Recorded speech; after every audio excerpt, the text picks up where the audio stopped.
Our touch-up is supplied in 500ml tins and in a range of 9 colours to match your choice of millboard decking.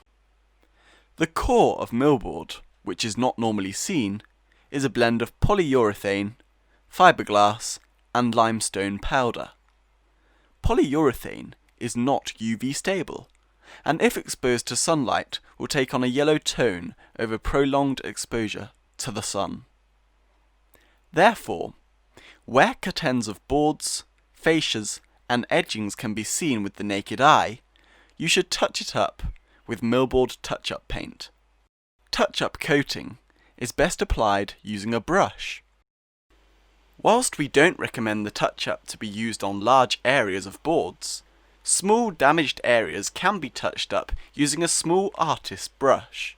When millboard decking is manufactured, 2 to 3 colour coats are added to the surface, therefore the touch-up will not be an exact match to the original boards. Millboard touch-up paint is a water-based paint.